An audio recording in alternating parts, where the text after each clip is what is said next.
better roll them dice. You never know if it could change your life. Take a chance, you need the wrong or right. Good afternoon, Matt. Good afternoon, Rob, and welcome to... Sorry, I thought you were going to do a bit. Welcome to Dungeon Master of None, the high-energy, peppy morning show where your two hosts always know what they're talking about, have definitely recently had coffee, and are alert and focused and prepared every time. I'm your pet master, Rob. Yes, he's the dungeon master who lifts, but he doesn't need lifts. We stand a short king. Welcome, Dungeon Master Rob. It's true. All these things are true. Yeah, and I'm Matt. And this is Matt. Here. I didn't prepare also here a thing for Matt. Well, today we're talking about the Darkest Sun, the world of Athas. Yes, that's right.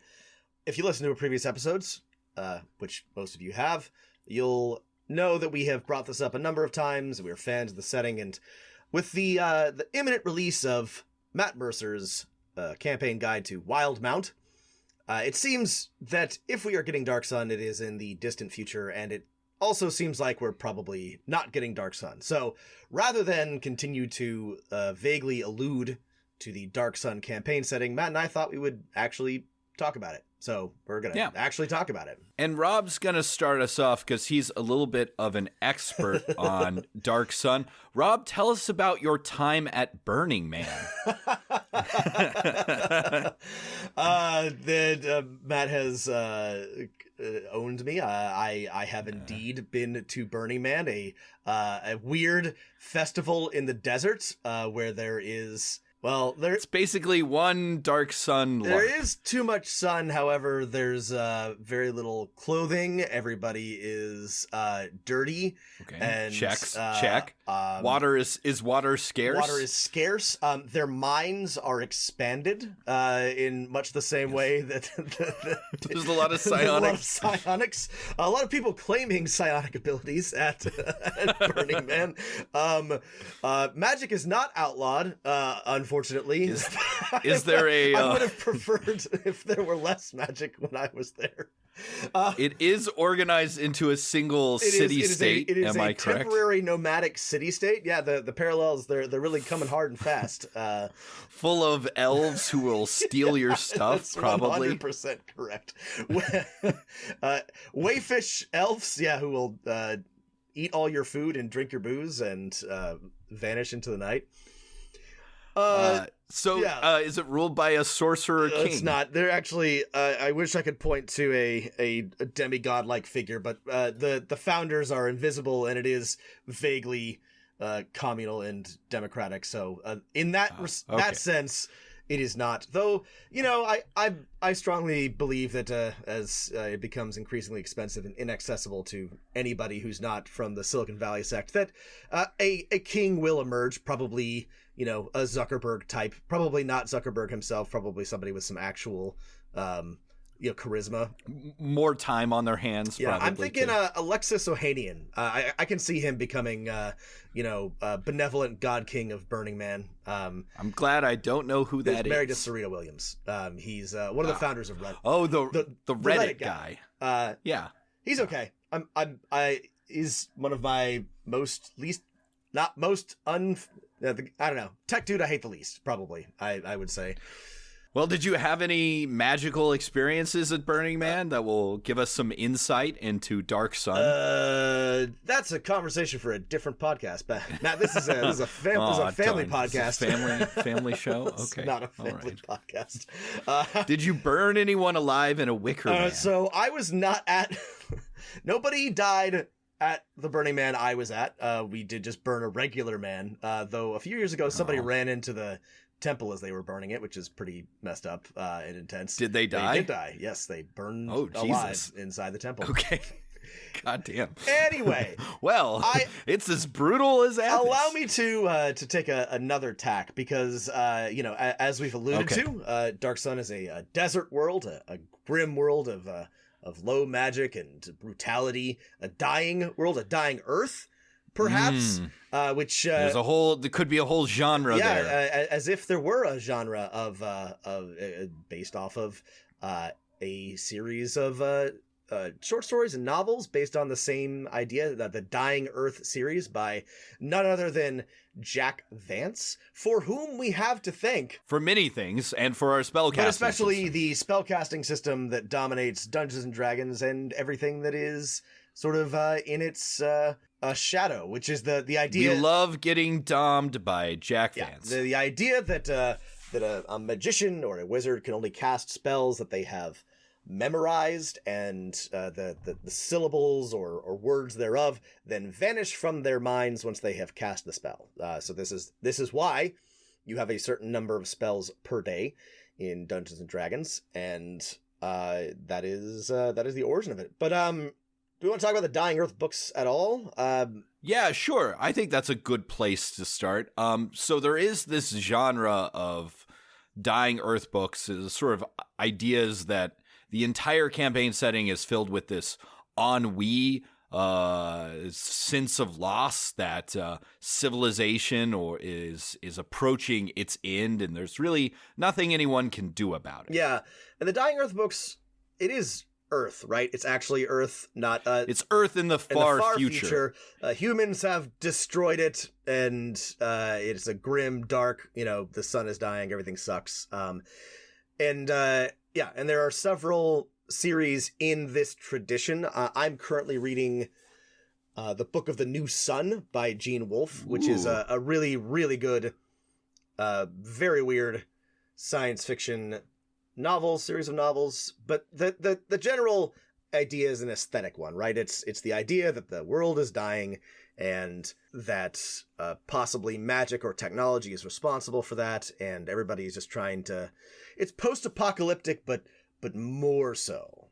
Athas, the world, as the world of Dark Sun is known, is not Earth in the far future, but it is a campaign setting in a sort of the far future of its world, in that it is beyond the golden age of civilizations, and the world is definitely, there's really not a lot, it seems, anyone can do to bring the world back from its ecological and magical desolation. So what's cool about these books and about Dark Sun is that it comes from like a radically different sci-fi and fantasy tradition, right? Yeah. Like, I mean, the roots are like sort of in stuff. There's no Tolkien here. No Tolkien here.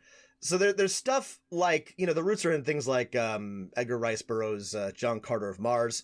Right, the Barsoom Saga. The Barsoom Saga.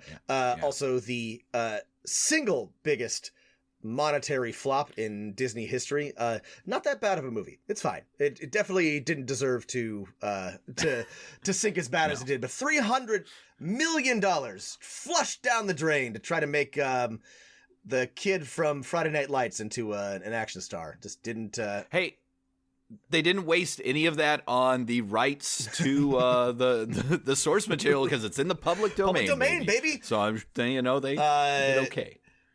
Clear eyes, full hearts, can lose a lot of money on John Carter of Mars. Yeah. It was a great movie. Yeah. I really liked it. I did enjoy it too.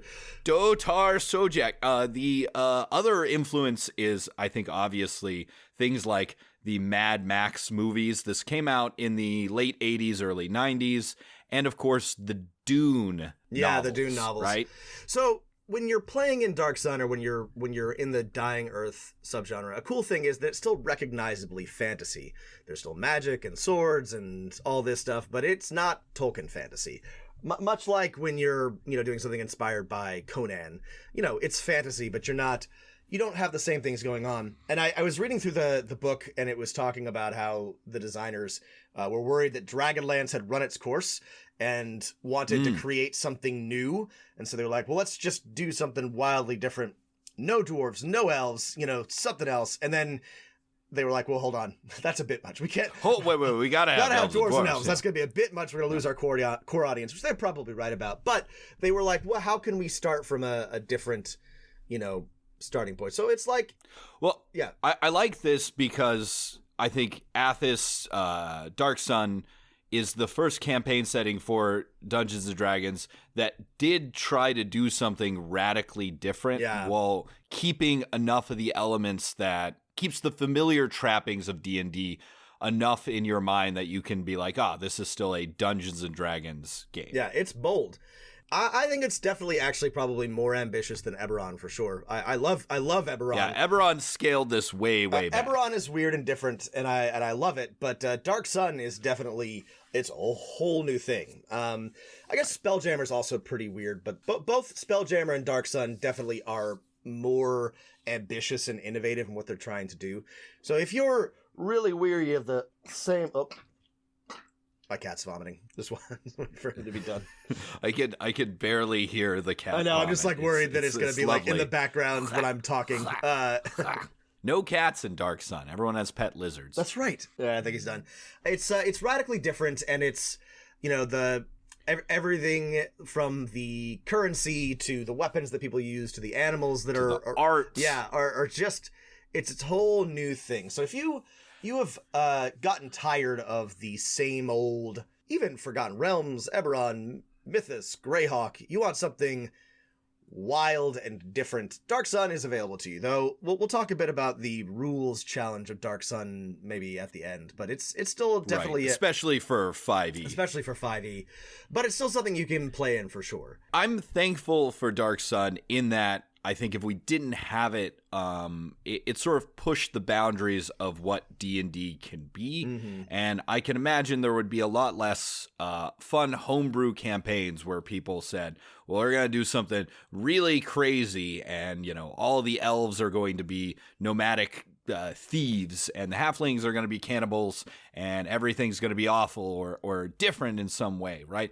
We didn't have Dark Sun sort of saying, oh, yeah, here, look, we sort of successfully did this. It's also high weird, right? It comes in the sort of mid-century sci-fi fantasy tradition of just getting weird with it. The same thing that produced Journey to the Barrier Peaks in D&D terms. Just weirdness. Not just in terms of the actual setting, but in terms of themes and ideas and playstyle. You can still have fun and heroic epic stories, but it's gonna make more sense for it to be strange and odd adventures of survival against weird foes. Right. And you're more likely to die against a psionic plant than you are defending a village from a horde of marauding orcs. Yeah, you're gonna die miserably and possibly embarrassingly to some strange circumstance. You will not be nobly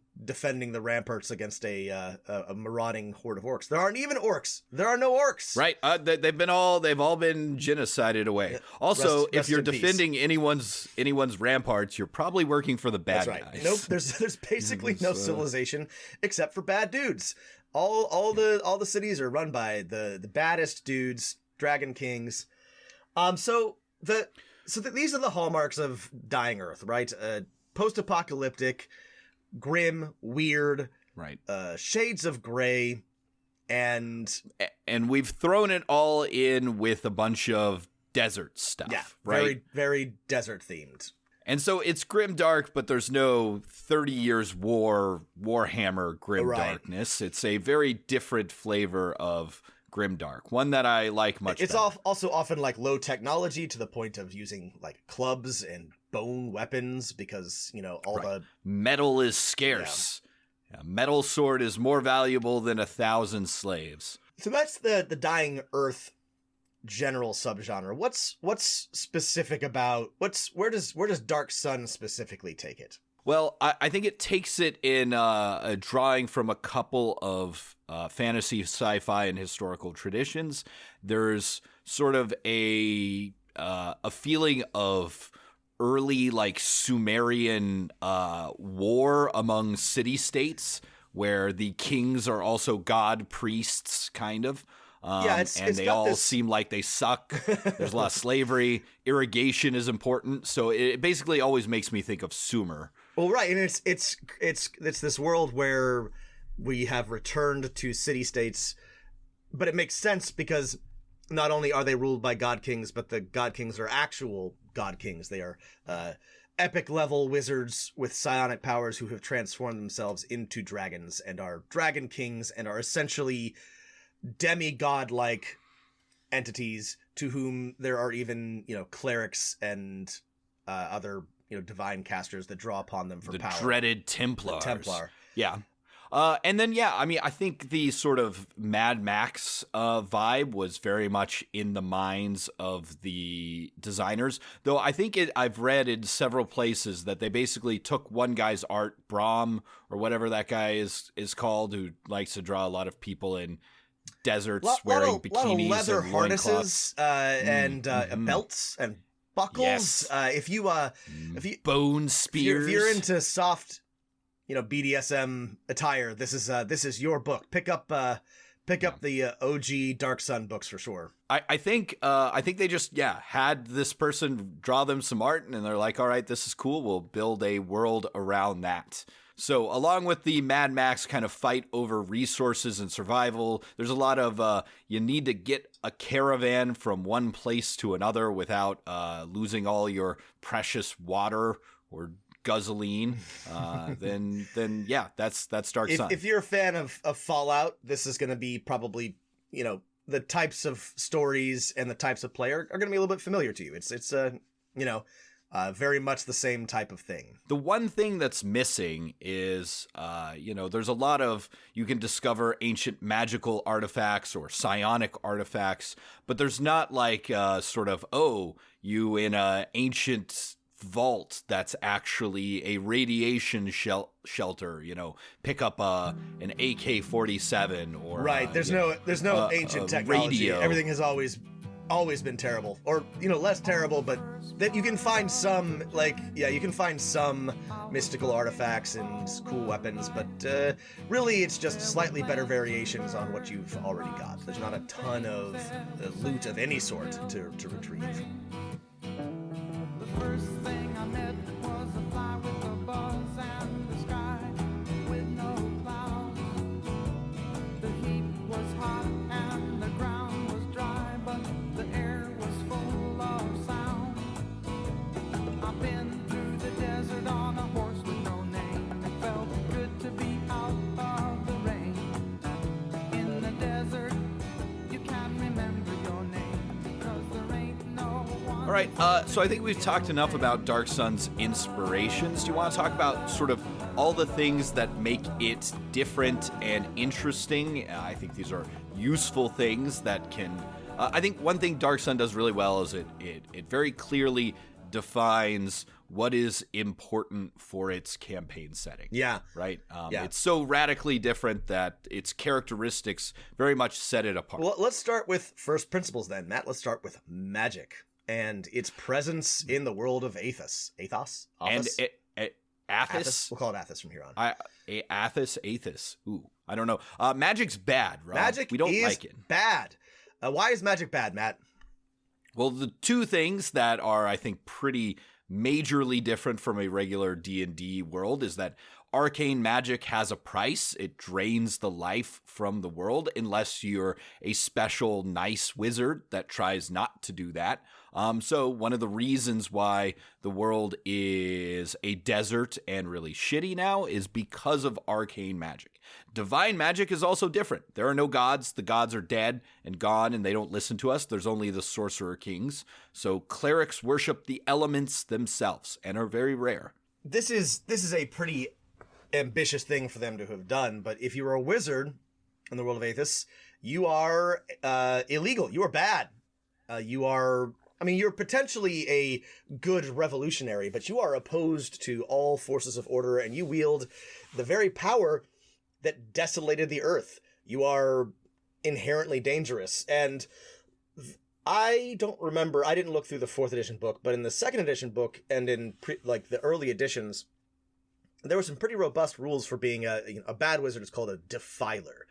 And good wizards are preservers. A defiler, there are a lot of defiler rules where you can basically just drain the earth to get free meta magic or cast spells without using up a spell slot or all sorts of things, which is incredibly tempting, but you gain defilement points and risk turning into hideous magic zombie or obviously just destroying the world. And people it's don't an like unquestionably evil act, recognized as evil by even the baddest people in the world. Even the God Kings don't want arcane magic running around, not just because they might be opposed by arcane spellcasters, but also because the world's destroyed enough. Please stop using arcane magic. As an alternative, Rob, this smacks of politics to me. The whole Get your thing politics smacks out of of my politics. I overturned fantasy the campaign. D&D table. I'm sensing a metaphor here to certain uses of certain fuels made of fossils. Indeed. Listen, back in the 50s and 60s, Matt, we didn't. Subtext is for cowards, Matt. We just said what we meant. Yes. So, as an alternative, psionics are incredibly common in Athas and in the world of Dark Sun. You can expect... Yes, your cat, which is a lizard, is probably psionic. Yeah, most races have like some sort of psionic ability inherent to them.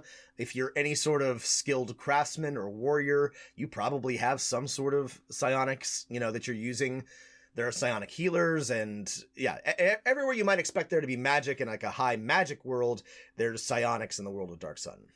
Yeah, and it's sort of, I think, assumed that every player character would have at least a minor psionic power. Right. So all of the same classes are there. You can still be a sorcerer, you can still be a wizard, but you're probably more likely to be a scion or a psychic warrior or a soul knife, or, there's a lot more psionic classes than there are. Wizards are extremely rare. Psionic warriors are not incredibly common. There's a lot more like big concepts. So this makes me think of Matt made a good point about how the world building is reflected in the mechanics and sort of the function of the game. In that if you're a fighter or any sort of like martial class, you are probably shaped by the gladiatorial pits, because people love their gladiator games in the world of Dark Sun. And so if you're a fighter, you're either one of the God King's soldiers gone rogue, or you're at best a mercenary, but you probably spent some time doing fighting in the gladiatorial pits, which means, you've been facing psychic warriors or monks or whatever, and everybody's traditions sort of come out of that sort of fighting style. Which brings me to, I was just thinking about, let's talk about the races of Dark Sun. This is another place where they have done some big time changes. Right. And this is, I think, where we got, three new races, one of which I have a particular fondness for, right? So there are some new races in addition to big twists on the old races. There are 3 Kreen, bug hunter psionic people, half giants and half human dwarves, which are called moles, who are basically bred to be slaves or gladiators. But there's big changes to the regular races, right? Dwarves are often laborers and slaves. Elves are sneaky nomads who steal your stuff. Halflings are barbarians who are the original cannibals, but the original inhabitants of the world, which is, I think, a pretty big twist. Yeah. And humans are very common, and a lot of the other monstrous races, goblins, orcs, kobolds, have basically been genocided away, that if you read the lore, were once killed off by the people who are now the sorcerer kings. There's also, did you mention half giants, Matt? The half giants are half giants, right? Particularly interesting one. But right, another psionic race. So the Thrykeen are very cool. The moles are a very interesting. Are the Aarakocra native to Dark Sun? They were in the book, the second edition book. I don't remember. I thought they were in some other book first, but they're definitely a part of the setting. The Thrykeen are super cool. They have a lot of cool races in Dark Sun, and I'm sad that moles or mules and Thrykeen have never really made the jump to Forgotten Realms or other settings, which is sad, because I think they're fun ideas.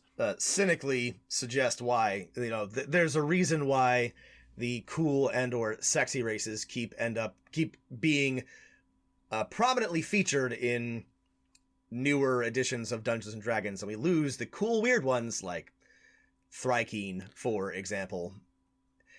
I'm just, You're blaming tieflings? I'm blaming tieflings. Yes. The problem is tieflings, I guess is what I'm saying. It is all to blame. It's all tieflings are all to blame. Anyway. Well, I think one of the interesting things that is forefronted in Athas is not only is your the regular races are here and many of them have interesting twists, but very important is sort of what your position in the world is. Are you a slave? Right. Are you a free person? Are you living in the outskirt villages of a city-state, or are you a barbarian of the wastes? Yeah, there's very much part of the noble families. Very much a caste system, and you are encouraged to think about your position within it. So let's talk about. This brings me to thinking about. Let's talk about the Dragon Kings. I think this is a particularly interesting part of the world. So. Right, so we've got seven city-states yeah. and 7 dragon kings and queens. And some of them, each of them has sort of their own style and ethos and aesthetics, but they're all evil. They're all real bad dudes and dudettes who are responsible for the destruction of the earth and the genocide of all sorts of things. I mean, that's it for civilization. Wait, there is one free city, right? Or something like that? Well, so there's a little bit, and this is one of the sad things about the world of Dark Sun, is that in the 90s, TSR sort of took a weird turn into putting maybe a little more emphasis on novels and stuff. Yeah. And they released a series of novels set in Dark Sun that basically advanced a meta plot that leads to a revolution that overthrows one of the Sorcerer Kings, which the player characters can only, in a series of published adventures, can sort of be hangers-on to, which sucks, right? Oh, that's right. Yeah. So and go ahead. One of the nice things that 4th did, because they released a revised version of the campaign setting that sort of takes place after these events, which isn't as cool, because basically the cool heroic thing of overthrowing a Dragon King, which some of your players are probably going to want to do, has already been done. So don't do that. Yeah. Just go back to the original sort of setup. So the of book the campaign. that I have takes place after that. It talks about the overthrow of one of the kings, but then Calic of Tyr. But then all the kings are back. So that kind of did a pretty good job of talking about how, there was a chance for hope and then everybody got squished. But Matt is correct in that it probably is better to just skip that, so that the first time, if your players want to be the first ones to overthrow a Dragon King, they should be. They should not be. This is, I think, another thing that Eberron learned from this campaign setting, right? Eberron has very clearly said that, we're never going to, advance the setting timeline or something like that. And they basically did let's advance the timeline in the worst way. No, I don't need to get... I don't want to read a series of tie-in novels to figure out what happens. I do. But anyway, 7 Sorcerer Kings. Sorry, back to the... Tyr, Balak, Draj, Golg, Nibene. Am I missing one? Ram, that's right. Urik. So... And the hidden city of Draxor, or Draxon, or something. Anyway, we can talk about that later. So yes. Each of these Dragon Kings is it's terrible in their own way. Epic level wizard that, now rules over a city-state, and this is basically it for civilization, right? If you either live under the thumb of one of these, and they are, they have stats, right? But they are essentially unassailable, right? They are epic level dragons with epic level wizard abilities and psionics. Yeah. So you could theoretically challenge them, but it would be quite a feat to do so. And of course they, control massive armies and, infinite resources. And so when you're playing in Dark Sun, you're not going to be overthrowing really anybody, because they all serve a Dragon King. And, unless you're venturing in the wastes and I guess trying to kill a bandit lord or, a warlord or, some sort of barbarian out in the middle of nowhere, you're basically just trying to navigate this, miserable, horrifying world. And that's kind of cool. That, like, you're trying to survive under an oppressive regime. And I do think most players are probably going to eventually want to overthrow that regime, but you're talking about spending like most of your character's lifespan, both in terms of actual life and campaign time, just trying not to draw the attention of a Dragon King or any of his or her servants while just trying to get by. And one of the fun things about this is, I think, is pretty explicitly stated in most of the source material book that everyone hates the Dragon Kings. No one really likes them, right? And it's not like they're tyrants that have fans. It's like, oh yeah, we know our ruler is evil, but like, what are you gonna do? I mean, one of them has like, which is great, weekly cullings where they just murder a bunch of people as a display of force. One of them just keeps making zombies and makes all of the citizens live alongside zombies. Like, they're all just varying degrees of shitty. There is no good Dragon King. They are right. They're just, and I'm impressed that they were able to come up with so many different flavors of shitty. Yeah. Right. Oh, this one's forest shitty. Oh, this one's shitty, but claims that she's the representative of a god. Yeah. This one's just straight up shitty. Yeah. And this gives each city its own unique flavor and potentially a lot of different campaign hooks and ideas depending on where your players are from. Each city is going to have a different set of challenges and a different set of aesthetics, and it will be a wildly different campaign in terms of what you have to deal with if you want to do something in one of the only civilized places left in Athas. Right. Being in Tyr versus Nibide versus Golg is very different in sort of the power structures your player characters might be asked to navigate or deal with. Anyway, the city-states and the Sorcerer Kings and their servants, the Templars, who are stated as sort of divine spellcasters who get their spells from the Sorcerer King. And I would love to play a player character who is actually a Templar gone rogue or about to go rogue or something like that. So many great opportunities for storytelling. Yeah, there really are. The Templar are cool because the Dragon Kings are basically serve as a conduit to the elements, so they're not like checking up on everybody who's one of their clerics, but obviously if you're a Templar of one of the Dragon Kings and you go rogue, then that's kind of like a ticking clock. That's a risk. The longer you go, the more you're likely to draw the attention of someone, and that would be just such a great character idea. Yeah. Oh man. The Moon Priests of Draj, also super cool. There's a lot of based on the way the names and of the cities and people. Again, ancient Sumer or perhaps central Mexico kind of. Mm-hmm. A lot of Zuggurats and pulling people's hearts out and pyramids. Throwing them down. So let's talk a bit about we've mentioned it a bit, but like the flora and fauna of Dark Sun. So like one thing that's important to remember is that everything's not just like desert, because Matt, desert is full of life. No, not the Dark Sun Desert, though.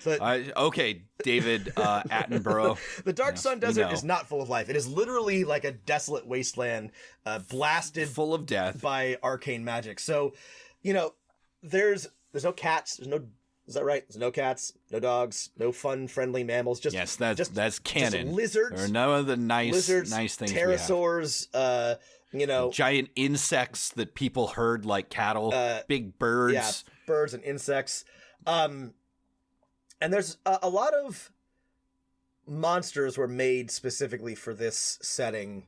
And I want to make sure that I'm actually getting this correct. But the monster manual is just like full of like real good things to fight. I think Zorns and Zills. Are those from Dark Sun, or are those just, am I misremembering? I don't think they're from Dark Sun. Never mind. But lots of hideous bugs and hideous bugs with psionic powers and lots of abilities to sort of grab you and pull you off into a sandstorm and drag you into the sands and consume you. Good stuff like that. Like really, really. If you like, this is a great campaign for you're just trying to get a caravan from one place to another, and it's increasingly difficult to do so. This is a cool thing, actually, and normally I disagree with this strategy. I usually want more rather than less, but the authors of Dark Sun have specifically talked about how they wanted to sort of keep the focus on Athas, and so there are only a couple of other planes. There's basically the ethereal plane and a plane of shadow and the elemental planes, but outsiders live there. And so there's not, this infinite abyss or, the heavens. And if you want to, sure, you can travel to these planes, but it's not a nice place to be. And there are other planets. The moons are described, though I don't know if we ever got a source book that actually takes us there. Yeah. One moon might actually have like lots of water, which seems nice and a interesting hook. Uh-huh. But even in the Spelljammer stuff, it talks about how like everyone really struggles to get into and out of Athas. Yeah. Right. No one wants to go there. There's some weird thing, cutting Athas off from the gods, and that's a perfectly great way to set up your campaign if you want to cut down on some of this plain stuff. Yeah. It would be a great place for somebody to crash land in a Spelljammer campaign and get stuck and have to escape from Athas. It would be very sad.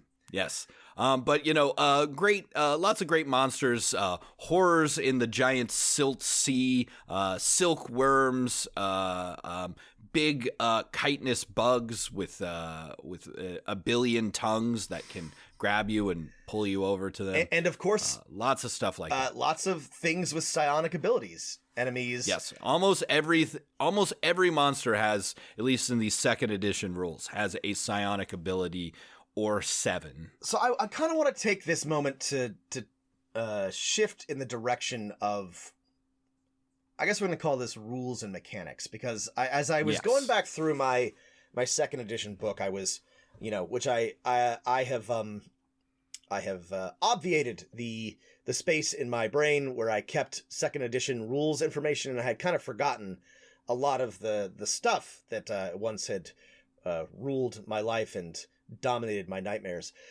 But there's a lot of the ways that the rules reflect the setting is very, very interesting. So we talked about defiler magic, and so there's these rules for accepting basically defilement points in order to do extra things, which very quickly becomes untenable, and of course is a unspeakably evil act that everybody will hate.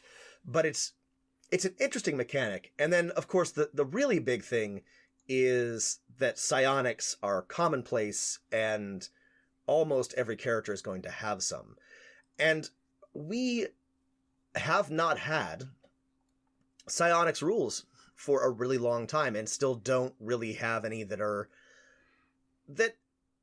say what you will about the second edition and third edition psionics rules, they were functional. They were complicated, and I understand the reasons why they have not made a reappearance. I know that Wizards wants to keep 5th edition simple, but they worked. They were functional, and they are sort of like critical to the world of Dark Sun, right? Understanding or having psionics and having psionic rules that function correctly is kind of like critical to the setting. I was thinking about this a lot. If you want to play this in 5th edition, right, as opposed to 2nd or 4th edition, where we have official things that'll support your campaign, there's basically 2 huge rule challenges you have to make beyond, your general reskinning monsters and stuff like that, which is 1, psionics rules for both characters who want to be pure psionic classes like a psychic warrior or a scion,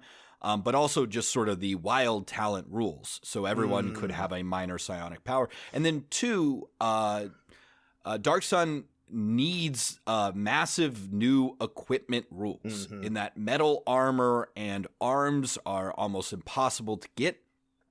So how are you going to make rules for having obsidian or bone or leather, arms and armor, right? And how do you make those rules so they both, give you the right feel of the world, but, don't bog things down or make things unfun? Yeah, 5th edition does have rules for materials, but they're not very relevant, and they don't include a lot of the things that are important to Dark Sun. And you can homebrew these, and there's conversions, but right. Do you want to, for example, say, an inferior weapon, if you have a bone sword or an obsidian sword, it has a -1 to hit and damage? You could do that. Does that make the game more fun or less fun? I don't know. Should you just say obsidian or bone weapons are normal weapons and use the normal stats, and if you find a metal sword, then it has some sort of bonus? I mean, you could treat metal weapons as just a +1 weapon, if you wanted to. I know, but what accurately portrays the feel of the world where everything you have is shitty without ruining the balance of the game? It's a tough nut to crack. Yeah, and 5th edition doesn't really encourage this type of... there's not good rules for this. So if I had to take a stab on it, Rob, this is what I would do. I would not mess with to hit, because that's a big no-no. I agree. In 5th edition. I would probably take the tack of basically anything made out of bone or something like that has its damage dice reduced by 1, which is not a huge change. Anything made out of like obsidian or something like that, or crystal, has normal damage dice, but maybe has some sort of break vulnerability to being sundered or something like that. And then armor, I don't know what I would do, but I would probably just throw out all the high level armors and say, tough luck, you don't get these, which might hurt fighters a lot, but I don't know what else to do. That's and what then I would do. Psionics, I don't know what I would do. Well, and that's maybe use the mystic stuff and let people pick a talent, or everyone picks a single discipline from the most recent one. They slowly gain power points as they level up. I don't know what I would do. I don't know about that either, and that feels like the greater challenge is reflecting the psionic stuff. I think your solution to equipment is probably just fine. That'll be annoying for some, but I think it'll work. But psionics, it's complicated. You could do it. You can use the mystic rules and homebrew them, but I think that's also probably why we haven't gotten Dark Sun yet, or even just like a hint at it, and why we maybe will not, because maybe they just couldn't figure out the mystic or psionics at all. Well, here's a question I have for you, Rob, and I was looking at the various online communities, sub-forums devoted for different campaign settings, Reddit and Facebook groups, and, compared to Forgotten Realms or Eberron, the sort of online communities for Dark Sun are incredibly small. Does this mean that there's actually really not that much hunger for something like Dark Sun? Maybe. I don't know. I mean, I think that it is probably true that there is not much hunger for Dark Sun, and that it is a relatively niche campaign setting, and enthusiasts like us. Look, I was thinking about this when we were doing prep for this, Matt. You and I came up during the long, dark Sun period of fantasy and science fiction. There was a lot of time when it was not popular. There were not a lot of great movies. The 90s was I don't write in telling me something I've missed. There's a lot of great science fiction and fantasy from the 90s, but it was culturally a dark time. It was hard to find. There wasn't that much. And so, I don't know, I read everything. I consumed all of the existing D&D books. I enjoyed learning about and playing in Spelljammer and Pathfinder and Spelljammer and Dark Sun and even Greyhawk, and there's now a breadth and a depth of official and third-party fantasy, but also just so many good books and movies and television shows and ideas. And not that Dark Sun isn't great, but of course there's not much enthusiasm around a setting that has not or a genre that has not had an update in. Well, I guess it had one in 2010, right? 4th edition. Right. They had one in 4th edition at the very last days of it. So it's been 10 years, and even that was 4th edition, which sort of like a death knell. I'm glad we got Eberron out of it, but sorry to our 4th edition fans. I don't feel that strongly about it, but I do know that a lot of other people do. And it, I think maybe it's just the case that that there just is not that much enthusiasm for Dark Sun, even though we are big fans. Do you think what do you think the reason for this is? Do you think it's like people are like, "Oh, I would love to play a brutal Dark Sun campaign where my players might die just from the heat exhaustion and then get eaten," and then no one in actuality really wants to do that? Well, I think that's part of it, but I also just think that it's hard to market. It doesn't have a lot of visibility, and it's just not as, it just like doesn't have that critical mass of fans to get out there and be seen. I was thinking about this because it was really hard for me to pick up Book of the New Sun, which is something I've been wanting to read forever. Like, the library has one copy. It's like been out of print for a while. Like, this is just like one of, the Dying Earth subgenre, but it does not seem like this is something. It's a bit like, it's a bit like cyberpunk in terms of novels, in that its heyday is behind it. There's not as much enthusiasm as a setting and an idea and a genre. It is, I don't think that it needs, like, it's an idea whose time has passed, but it doesn't seem like there's a lot of people who are enthusiastic about it anymore, to be kind of like grimly cynical about Dark Sun and its inspirations. There is some enthusiasm in that. I guess like the Mad Max reboot did okay, but that I think owes more to that just being a brilliant film. That was just a great movie that came out of nowhere for too, this right? genre. Like, it's not like people. I was clamoring for Mad Max, but it definitely wasn't like 20 years after the last 30 years after the last Mad Max that anybody was like clamoring for a new one. But there were enough people with a passion for it to make a really great movie, which There's no fan campaign being like, give us Tom Hardy as the Max. But and that may be what it takes to revive something like Dark Sun, is a particularly enthusiastic writer or director or game designer just taking it upon themselves. Yeah. And again, man, this is one of the problems with like making your world different while using the D&D rules, right? Is like, how do you use the D&D rules to make all the weapons in the game, which are shittier, still work? How do you use the D&D rules to reflect defilement or preserving or something like this? And like with both of these cases, you could just say, well, okay, regular stuff is the bone weapons, the crystal swords, the preserver magic, and then the evil cool stuff or the metal weapons have a more powerful stuff.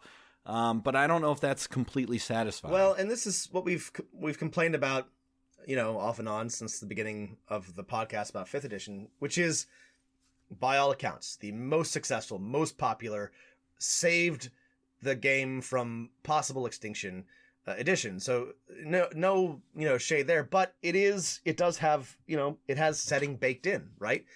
With things like Thieves' Cant and Warlock Patrons, and just generally the way that the mechanics work. It's harder than ever to homebrew or adjust the rules so that you can have a different setting. It has never been more difficult to do anything, to do weird things without breaking 5th edition rules.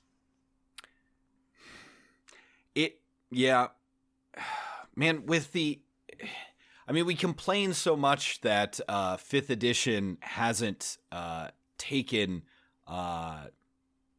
bold enough leaps and given us something like Dark Sun, but maybe they're right to put this off, in that it is just very difficult to use these existing rules to make something like this happen. I don't know. It definitely seems like a substantial challenge, so I can't blame them for working on other things first. That's absolutely the truth. Yeah, but it's so cool. I mean, okay, I think sort of in moving towards a final judgment thing. At the end of the day, I think Dark Sun is very cool, right? In that playing a game where everything sucks, but in an interesting way, and there are just all sorts of huge villains begging to be killed by heroes or overthrown. I don't know, it's particularly appealing to me. I like it too. I'm a big fan of Dune and John Carter, and obviously Dying Earth in general, and it's just got a different feel. It's just got we've talked a bunch. I just have a big soft spot for pulpy action, sci-fi, fantasy, and this is at the heart of it, and it lets you tell smaller scale but fun, punchy, dangerous, weird adventures, and I love Dark Sun for that. I mean, who here doesn't get excited about the thought of being a muscly person in a leather harness carrying some giant sword made of bone from some insect, and traveling across the desert and then killing nobles in their lush garden Alhambra style palaces and taking their stuff. Right.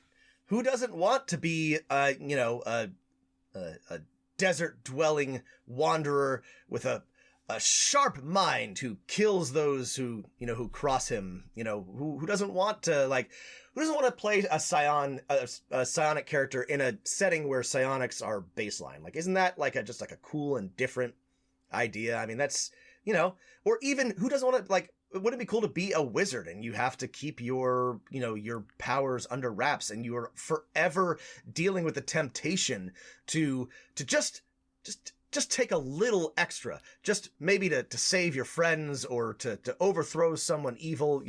It's a good setting.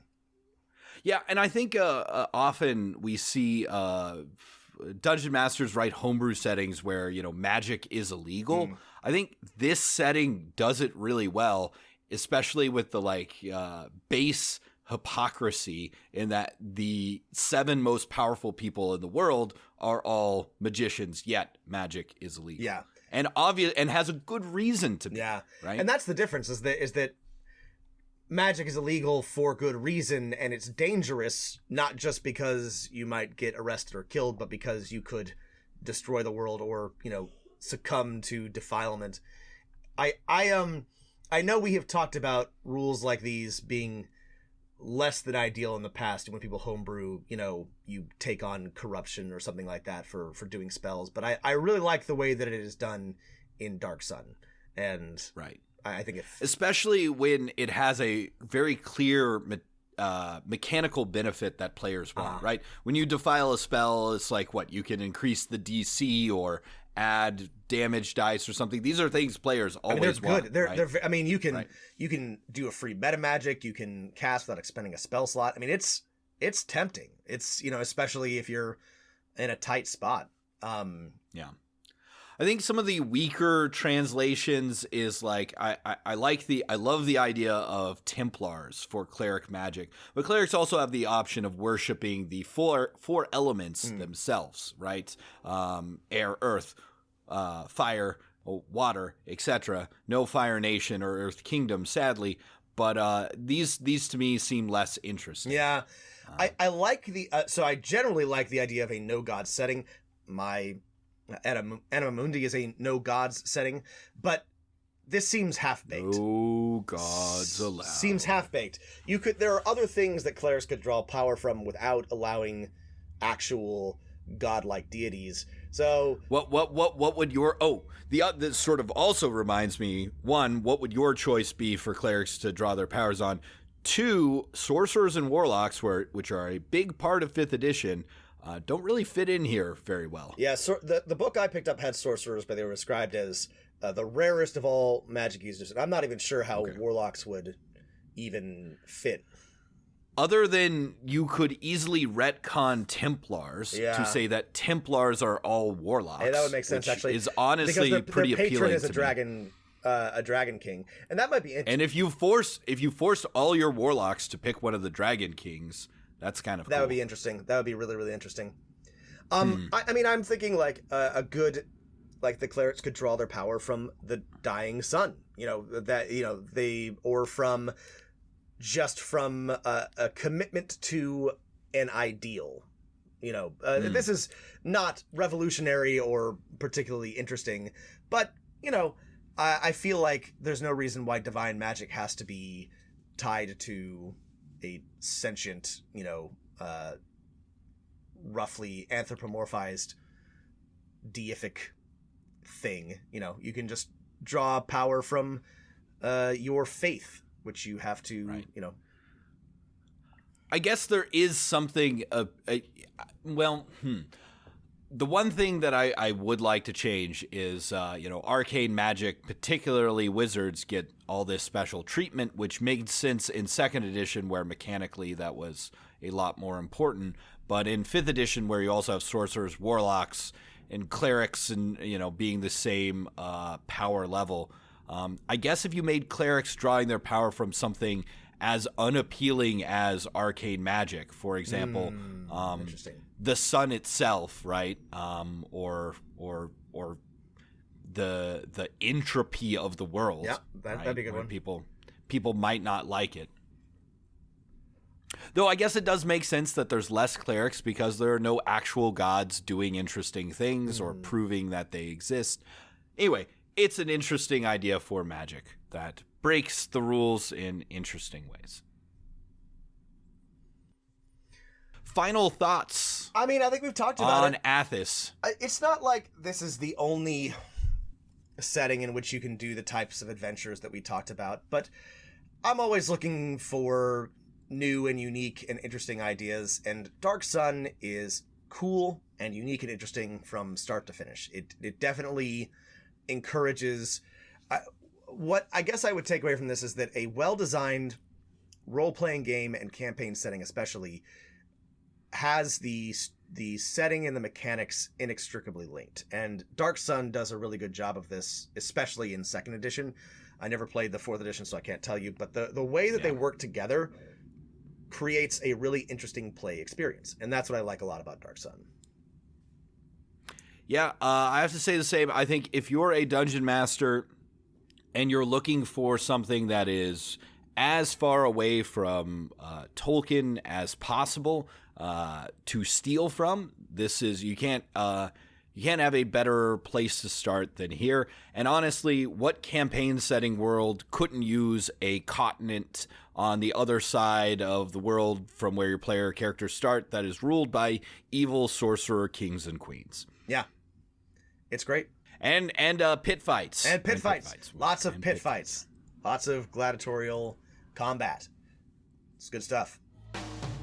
Black hole sun, won't you come and wash away the rain? Black hole sun, won't you come?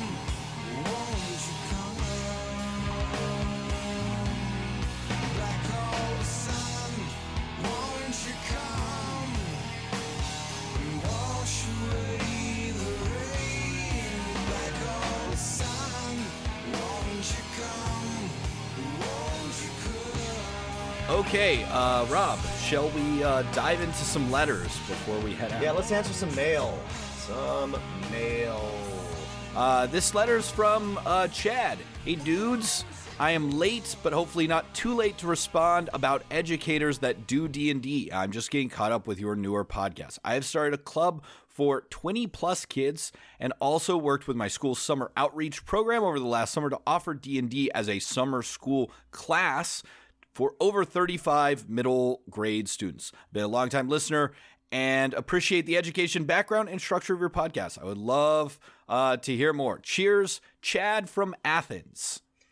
I promise my club doesn't worship the devil in my Bible Belt middle school I worked Chad, Matt and I are both, I don't know if our listeners know this, but born and raised in the Bible Belt ourselves, so don't worry, you don't have to couch your letter.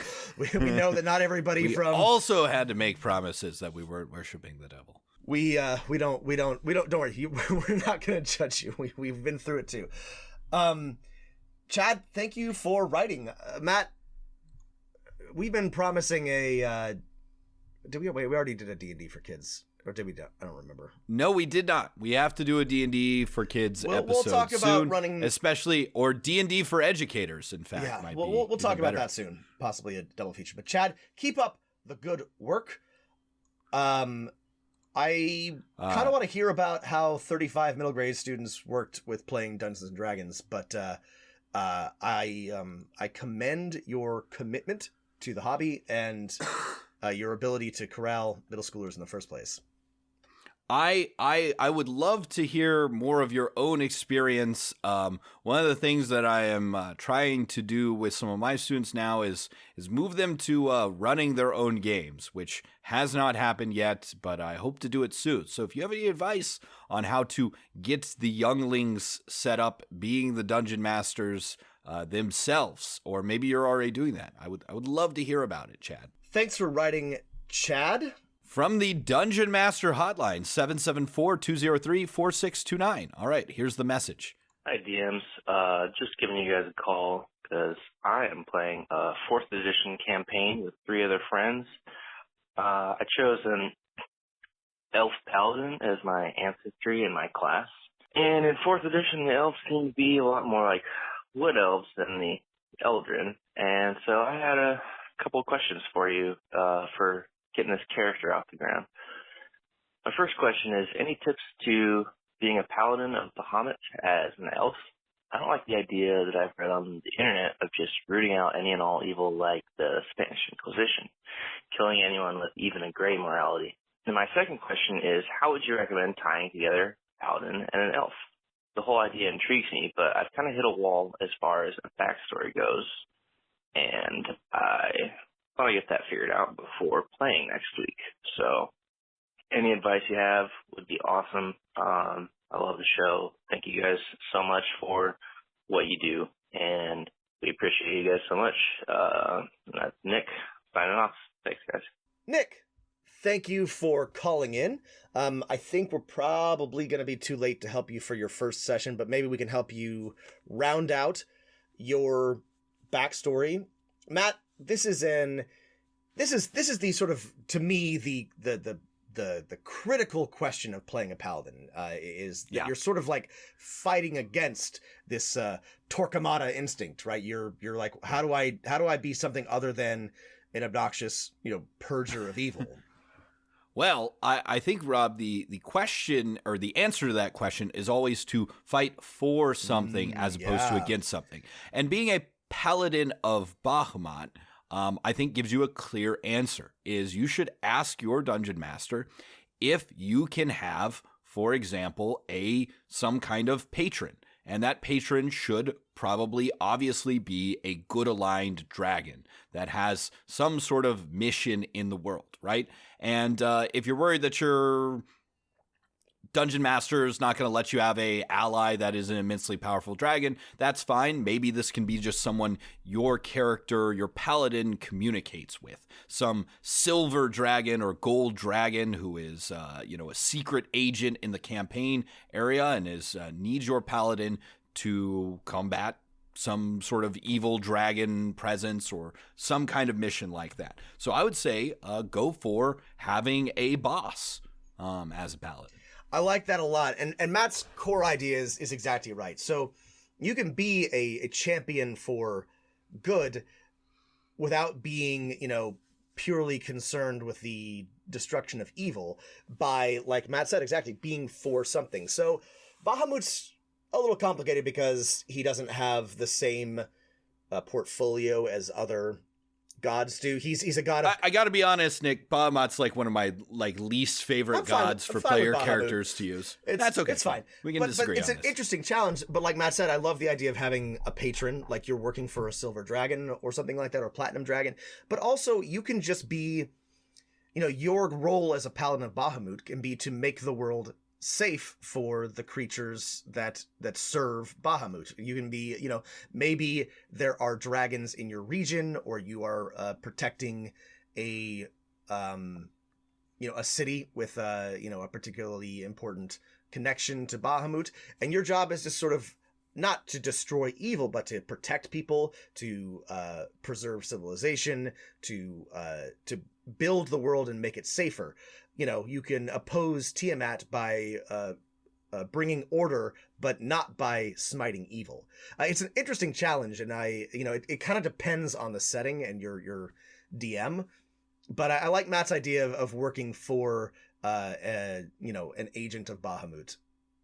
The other option is to always downplay Bahamut and upplay the sort of elf or Eladrin aspect of your background. For example, maybe Bahamut or some ancient gold or platinum dragon was once the protector of your Eladrin elf city, and so basically all of the hero agents are by default paladins of Bahamut in gratitude of that ancient form of protection, and your character's mission is not to go kill everyone with a gray morality or who isn't good, but to root out and destroy the agents who would one day bring your Eladrin city back to the material plane and loot it or destroy it, or something like that. The other easy thing is that your clan or your city or your order, just like Matt said, has a tradition of being blessed by or graced with the power of Bahamut, and your interpretation of that power is protection, is order, is doing good for the sake of doing good, not smiting evil. That's actually probably the easiest way to do it. It's always fun to sort of reverse the traditional paladin origin story. Instead of being a paladin because you just love this god and what they stand for so much, perhaps your Eladrin clan or city once saved the life of one of Bahamut's platinum dragons, and whether they like it or not, their line has been blessed with those powers for 20 generations, and it's up to your character what they want to do with those powers. So yeah, I hope that's helpful. I know we probably missed the window on your first session, but it's an interesting question, and things get delayed. I honestly I do love this. I like that in Pathfinder and a lot of, and actually in 5th edition, they've finally decoupled paladins from the lawful good anchor that was hanging around their neck. But it was always kind of a fun, if you were willing to try, fun character challenge to work within that and create someone interesting anyway. So good luck, and let us know what you come up with. Thanks for writing, Nick. Thanks for calling, Nick. All right, or calling. I have one more short one, Rob. This one's from Greg. Greg writes, "Great podcast. My nephew wants to play a Kitsune in 5th edition, and to be honest, how could I piece this one together? He likes changing his character's appearance to look like anyone. Keep rolling them dice." Now, Rob, what do you know about Kitsune? Well, Matt, the noble kitsune is a kitsune is a type of fox spirit or creature in Japan. What does fox say? So yes, I am not the I actually think this is great. I think this is interesting. I'm not a huge fan of anthropomorphic animal people, but I respect those who are. I am also, while I am an appreciator of fine Nipponese entertainment, I am not as well qualified as others. So there are some pretty good kitsune homebrews out there. If it were if it were up to me, the basic thing that I would do is I would give a charisma bonus, charisma bonus, and maybe a dex bonus. I would give them some sort of advantage to disguise or possibly deception. I got it, Rob. Here's what you do if you want to keep it as simple as possible, is you just use the stats from Eberron, either the free Unearthed Arcana stats, which were slightly more balanced, or the ones from the published book for the Changeling race. Yeah, that's probably the easiest way. Add in the fact that one of the forms you can take is a form of a fox person. Yeah. If you want to go further, you could say they can shape change into an actual fox once per day and as a druid wild shape kind of thing. That's the fast and easy way. Honestly, that's what I would... Because the changeling adds a charisma, dexterity, or intelligence bonus and has shape change. That's the fast and easy one. There's probably some more interesting things that you could do, but that's honestly got the right feel. Just let your nephew describe their character as a kitsune. So I think that's honestly like the easiest way, especially if you're trying to get this on board as fast as possible. Since you know much of the lore of the Orient, Rob, what is like sort of the purpose of a kitsune? Oh, God. I think more importantly, you should ask your nephew, like, what is the goal of this sort of character who is a fox person? Yeah. I guess it depends on the setting and where it fits in, but if they want to be a fox person, let them be a fox person.